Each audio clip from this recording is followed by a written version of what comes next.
What's up guys, Yusuf Shah from TechDroids, and yesterday NZXT launched their new X3 series and Z series of AIO coolers, and the X3 series is going to be the successor to the already very popular X2 series. For example, if you've used the X52, X62 or X72, and the Z series is this new concept which comes with the LCD display. The hardware still remains the same, the cooling hardware itself remains the same, and you get similar configurations, so Z63 and Z73, but the pump itself has been upgraded and there is a LCD display which gives you endless possibilities for customization. You can put up a picture, logo, GIF, whatever you want to, and also it'll just show you the fundamental monitoring details like your CPU temperature, your GPU temperature, and you can put up anything there. I really like it. I'm really excited, but it'll take some time to come to India. When the Z series does come to India, we'll take a look at it, we'll bring it in the studio and test it out.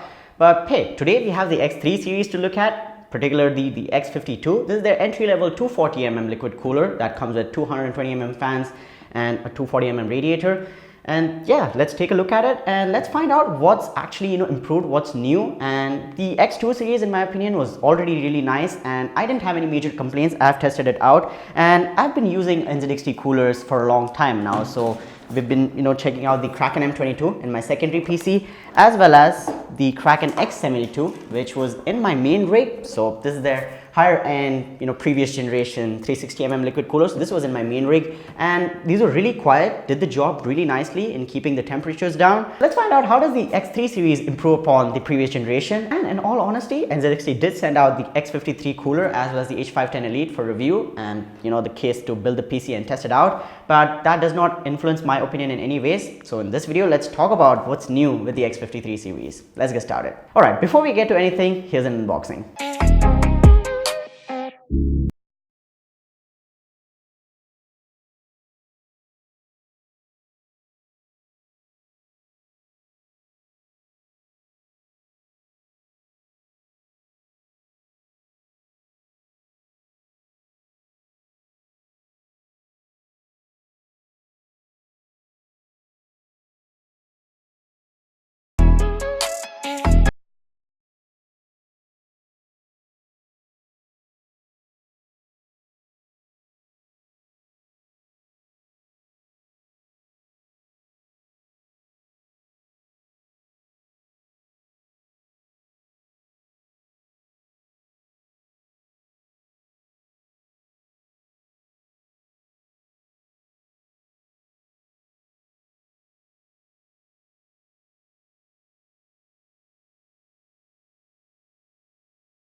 Alright, so now that you've seen the unboxing and talking about what comes in the box, you get your RP 120mm fans, so two of these, and these fans are really nice. These are fluid dynamic bearing fans, so they don't make any noise and they give really good airflow. And you get the cooler itself with your 240mm radiator, and you get all the essential screws and stuff like that to install it in your PC, and you get your Intel bracket as well as your AMD bracket and your back panel for your Intel bracket. So that's really nice, and you also get a really helpful guide. And this was the first time I actually took a look at a manual because there was no videos available, as this was like pre-launch when I got it, and it was really helpful. So I really recommend you check out that guide and it should help you out and clear out all your doubts when it comes to installing this cooler in your PC. Now with that out of the way, let's talk about what's new and what's improved in the X3 series of AIO coolers. Now for doing that, we have to go back in time a little bit and check out the previous generation of AIO coolers. So this is the Kraken M22, their 120mm cooler from last generation, and it was really nice and all for the budget. But we had this big issue with not only this cooler, but all previous AIO coolers.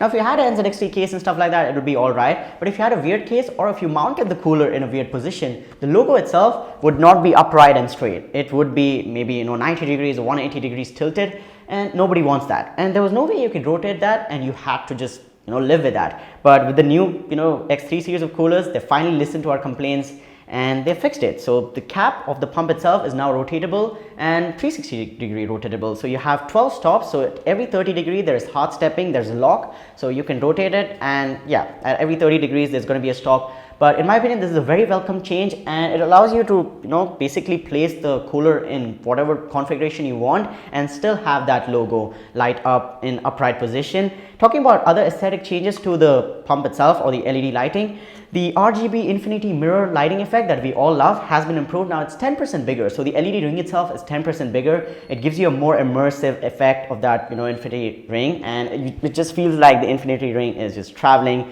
all the way, deeper than the motherboard itself. I really like that, and my personal, favorite lighting effect is the audio sync. But yeah, this spiral effect that we all love and, crave for is improved now. Now talking about some technical changes to the pump itself, this time around they're powered by Asetek's Gen 7 pump, and that brings around, acoustic improvements as well as just cooling improvements.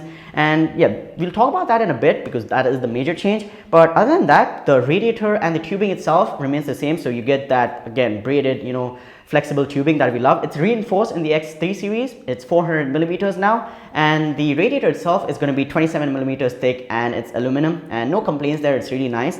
But in my opinion, I think in the X3 series, the pump's build quality itself has taken a hit. It kind of seems cheaper this time around, and the retention bracket itself also kind of, wobbles like this one. When it's on the cooler itself, it does not shake, but with the X3 series, it does. Now that does not matter once the cooler is on the PC, like on the motherboard itself installed. But hey, I felt like that was something that, would be worth mentioning. So that's that. But other than that, the tubing itself, the radiator itself is really nice. And yeah, I ditched the included fans, the RP fans, for the ARGB 140mm fans. So there are two fans here, and they'll handle the airflow for the 240mm cooler that I've installed here. Alright, now coming back to the pump itself, there is another welcome change. So on the previous AIO coolers, we have the USB port, so the mini USB port for the cam integration, and that connects to a USB 2.0 header on the motherboard. That cable is included, but there's a new port on the pump itself that will allow for an N60 RGB connector to be connected. Now there's a breakout cable included in the box that has SATA power and NZXT RGB connector on one end. So this inside has a Hue 2 channel, so you can connect up another Hue 2 accessory and light that up, and they'll sync up with cam itself. So very nice. You can save some money if you don't want to buy a controller, or if you don't have smart devices included in your case itself. That can help you to connect maybe a fan or just a LED strip, anything that's Hue 2 compatible. Even the Hue 2 RGB fans are supported. So that's really nice, and the breakout cable is included in the box itself. Now coming to the technical side of the pump, this is Asetek's Gen 7 pump, and this promises 30% quieter performance, so 2 to 2.5 dB, and just better cooling performance. Now apart from the build quality that I mentioned, the pump itself is really nice. Now in my personal usage, I personally think the previous generation was quiet enough. I never noticed any noise or any big hum that affected me. And in fact, being a creator, like I'm sitting right next to the PC it's running, and I don't think you guys can hear any sort of background noise. Now I don't edit my audio in any way, I just boost it up. So yeah, if you don't hear anything in the background, this is a good pump, and it is doing its job really nicely. And I also do my voiceovers here, so I keep my Blue Snowball mic right next to the case because it's a USB mic, so my PC has to be on, and I've never heard any sort of background noise. So the hum or whatever sound the cooler makes has never been heard by me. And with this one, I didn't see any major changes because I thought the previous generation was already really quiet. Hey, if it's 30% quieter, it's really nice. If you're a creator or just a normal person who likes quieter PCs, it's going to be doing a really good job for you. And in terms of cooling itself, it's really nice. And NZXT claims this can go as low as 800 RPM, but in cam itself, I was able to push it to around 1800 RPM, 1850 in idle conditions, and in load, it went above 2000 RPM. Still wasn't very audible or anything, but hey, I couldn't push it to 800 RPM as NZXT claims. But other than that, the Asetek's Gen 7 pump is really nice. It's a new sort of a motor, and yeah, it's doing its job really nicely. And for our testing, we have used a bunch of things this time around. It's quite an interesting test. I've compared the X53 to the Kraken M22, and new contender is here, the AMD stock fan. So this is their Wraith Stealth cooler. This comes with the Ryzen 5 1500X. Alright, so the stock cooler is going to be one contender. Now talking about the PC itself for testing, for the CPU we have the AMD Ryzen 5 1500X. It's a first generation Ryzen CPU, and it has 4 cores, 8 threads, goes up to 3.5 gigahertz. I have not overclocked it because results will vary depending upon your room's temperature, your ambient temperature, the kind of case you're using. So I'm not overclocked. I'm just keeping it at stock speeds. And for cooler, we're using the X53, the 240mm AIO. And for RAM, we are using Adidas XPG Spectrex D60G. Now this is 16 gigabytes of RAM, so DDR4 3000 megahertz, and it's RGB. So I've synced it up with white color using RGB Fusion 2.0, and it really goes well with the whole aesthetic of this case. And for our motherboard, we have the B350M HD3 from Gigabyte. Comes with the M.2 slot. It's a really nice overall motherboard. Huge thanks to Vikas Ankit Infotech for the RAM and the rest of the components. And huge thanks to NVIDIA for giving us the RTX 2060 Super for this build. And yeah, definitely helpful. Looks really nice in this case. And it's a very powerful card. Based on the Turing architecture, comes with USB Type-C and GDDR6 memory. And this is all housed in the NZXT H510 Elite case. Dual tempered glass side panel, those beautiful ARGB fans. And that's our build for today. Alright, now coming to the testing part, the most fun part in this whole review. We have three contenders: the Kraken M22, the AMD Ryzen stealth cooler, the stock cooler that comes with your CPU, and the Kraken X53. And before we get to the numbers itself and how good the performance is, I like to clear out a myth when it comes to just reviews itself, that numbers are the representation of how good a product is.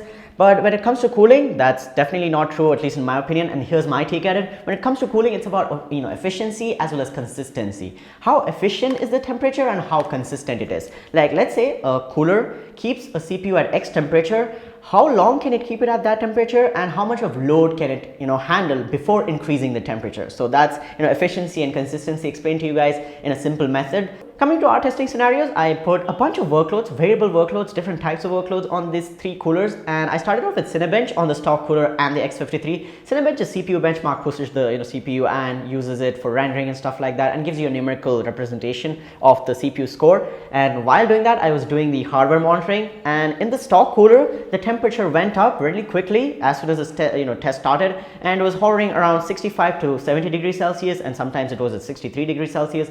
And when it came to this X53, the performance was really nice. During the whole test, the temperature never went above 53 degrees Celsius. So you can see is already a significant number difference when it comes to the temperatures. Talking about our gaming workloads, in the X53, when I played CSGO as well as GTA 5, both the CPU intensive games, the X53 was able to handle it really nicely, and the temperatures never went above 42 to 43 degrees Celsius. Whereas in the stock cooler, it was hovering around 65, 68 sometimes.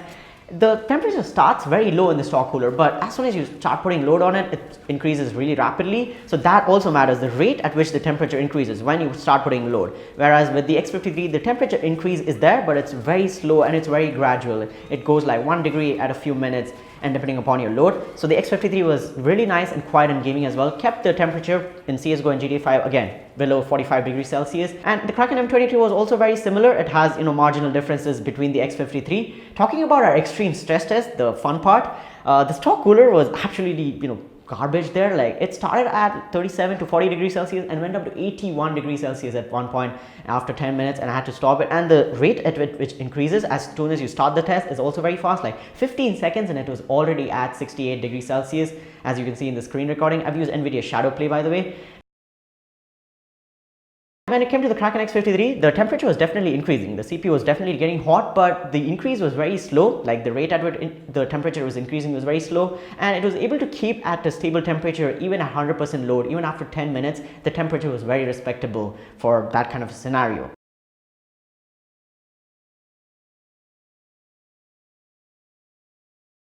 And now to conclude all these numbers and this whole review for the Kraken X3 series and particularly the X53, it's a really nice cooler, has some welcome changes like the rotatable cap, the Hue 2 channel that's built in, the Asetek 7th generation pump, it's quieter, and also the numbers itself also show there's a significant increase in the cooling performance as well. So you are getting 5 to 6 degrees better than the previous generation Kraken M22. I've not compared it to any of the X2 series coolers, but I'm definitely sure there is going to be a marginal difference there as well.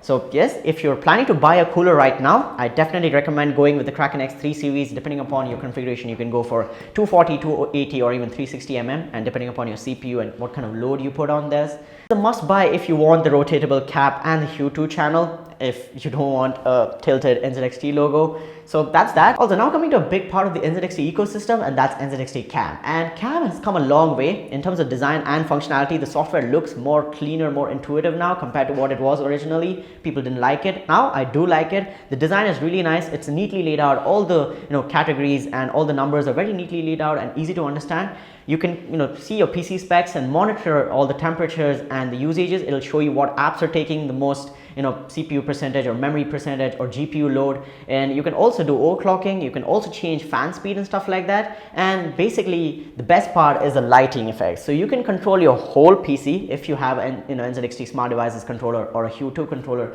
installed in your PC. You can connect all the fans and all the Hue 2 accessories or all the lighting accessories to that controller, and then you can control it via cam and synchronizes. Everything is in sync. And my personal effect, my favorite effect, is the audio sync, and I really like that when the pump itself, the LED strip, the fans, everything syncs to the music or whatever is playing on the PC.